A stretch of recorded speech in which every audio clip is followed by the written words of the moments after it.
Welcome to Trading Nation. I'm Michelle Caruso-Cabrera. One of the stock market's biggest bulls, toning down his forecast. Jeremy Siegel is a finance professor at the Wharton School. Professor, good to have you here. What's your new target? Thank what was you. it before, and what's the new target? Why are you lowering it? Well, there's a couple things. I mean, first of all, we get past the election. We're, in my opinion, definitely going to have a rate hike in December, mid-December. And the market's a little anxious about that. And very frankly, although a number of firms have beat their third quarter estimates, guidance has not been over enthusiastic. And, given the valuations, which are a little rich, although as I've maintained for quite a long time in a low interest rate environment, not at all unusual, it's going to be harder to make headway, I think. So I'm counting. I think that the Dow 18.5 to 19, the S&P 2250 to 2300, a few percent above where we are today, which still wouldn't make a bad year, but not quite as bullish as perhaps I thought at the beginning of the year. Of course, in the short run, as we know, Michelle, anything could happen. Right. But that's where I stand now. It's definitely possible. We still have another half of the firms to announce. We have the election to go through. We have the Fed hike to go through. We could have a nice year-end rally that could bring us to my original projections rather than to the range of those. I hope we do.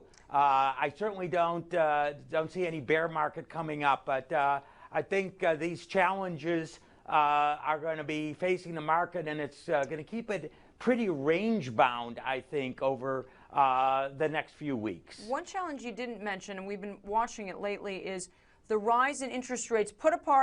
Set aside the Federal Reserve, which controls only really overnight interest rates when we talk about their big announcements, very, very short term. When you look at the 10-year yield that comes from the Treasury, which gets traded, up in Chicago, that's what drives mortgage rates. That's been rising almost independently here, 1.84% as we're talking right now. And people looking at a one-week chart can see that it's been rising 5% this week in terms of the previous move. How worried are you about that? Well, and in fact, that's what I think is pressuring the market today. I mean, we had a really good set of earnings, I think, in the morning. The futures were up. We opened higher. But when that 10-year, and you're right, because that's the biggest challenge for stocks, are those long-term bonds. That's the competition. And, we're moving above, I think, what is it? I think it was May or June. So there's 6-7 month highs.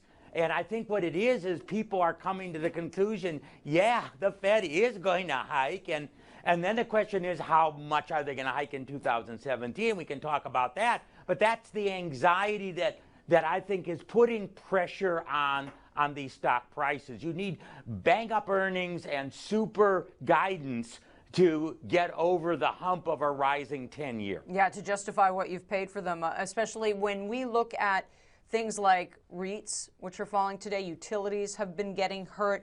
Anything that classically has very high yields relative to the rest of the market seem to get punished more than the rest of the market on days when interest rates are rising like today. Always, and that's always the short run. And one we should also remember, and this is really important, the Fed is raising because they think the economy is sounder. We're going to get faster growth. In fact, tomorrow, I think we're going to get an over a 3% GDP reading for the third quarter, which would be the biggest quarterly rise in 2 years. So if it is a stronger economy, yes, these yield stocks are going to flutter a little bit and get a little nervous as the yield is rising, but ultimately a strong economy is what's going to drive equities forward in 2017. And the earnings, et cetera, that actually are what underlie those stock movements. Professor, it was great having you on Trading Nation. Absolutely. I mean, we're looking at third quarter 2017 earnings are very optimistic now.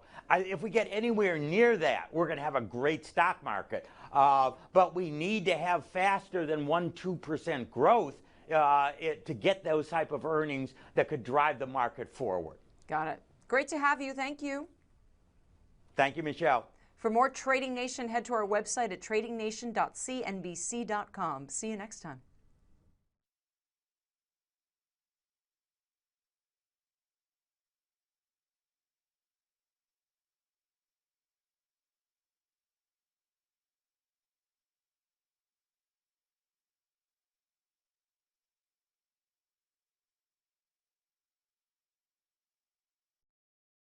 Hey CNBC fans, thanks for checking out our YouTube channel. Here you're going to find videos packed with all of the information that you need to be smarter about your finances. You can subscribe by clicking right here and click on all the videos around me or the eye right here to watch the latest from CNBC. Thanks for watching.